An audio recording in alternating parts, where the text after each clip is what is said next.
Good afternoon, my name is Anthony and I'll be going over the 10 Little Indians, the search engine. I'll be going over 4 questions that is posted on the canvas. So the first question is summarize a short story. So the short story actually takes place at Washington State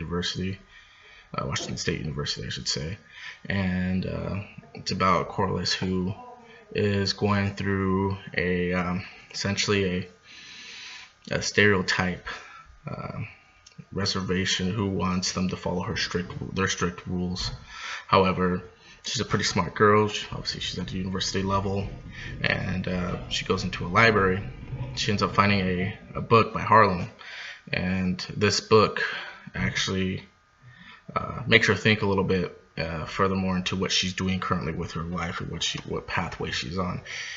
And so she gets really interested in his poetry and stuff, and so she ends up sending him messages, wanting to learn a little bit more about him, about the story, well, I should say the poetry that he has and that he makes.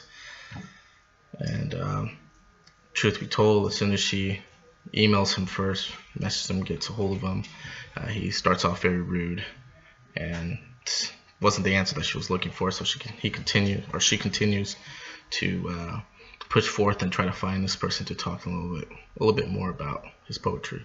As soon as she finds him, finds out that he was adopted by 2 white folks, which is obviously looked bad upon in the reservation, and essentially he went his own pathway.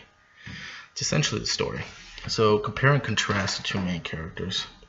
So for the 2 main characters, which would be Harlem and Corliss, Corliss and Harlem, they both love to read.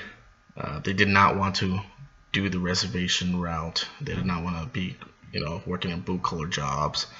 And they both had families that had special connections too. But what I mean by special connections is that both families, Harlem, white, he was raised by white folks, and there was a lot of disagreements even between his native folks, when he did have his native folks. And then Corliss was criticized for reading books. That's not a Indian way of doing stuff. So it was she was criticized for that, saying, why are you reading these white trash, or not white trash, I'm sorry, these white books? What are you trying to do? You're trying to become white, essentially. And so a lot of typical stereotypes. What does it mean to be a lost soul? Explain how the 2 characters are lost souls. Which character do they believe is the most lost? So what does it mean to be a lost soul? In this particular book, lost souls, they're both natives. However, their desire is not what a native would want. So they're taking this strenuous, unknown path, and it puts a lot of strain on their on them themselves, because of what people think of them, and they just think that, hey, you guys are outcast. So essentially that's what I believe a lost soul is taking an unknown path, and they're lost. They're not following the typical pathway. The character I think that's most lost would have to be Corliss, because she's a little bit younger and she's still trying to find her path. She's trying to move forward for the future, and she doesn't know which pathway she's going to take because of all this racism and the stereotypes that are coming towards her. She's going to continue to push forth, and she will. They're both are classified as lost souls because of Corliss wanting to be successful and read and become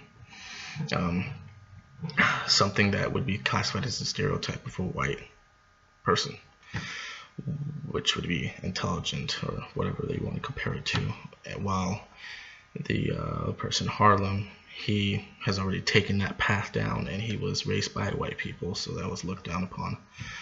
The title is called The Search Engine because I believe Corliss is a search engine herself. She's still trying to find her pathway to the future, and she's gone on her own unknown path, and she will continue to push forth on it. She's already very intelligent, and she's continuing to fight forth. So she's an engine that's constantly moving forward. Thank you so much for watching. Bye-bye.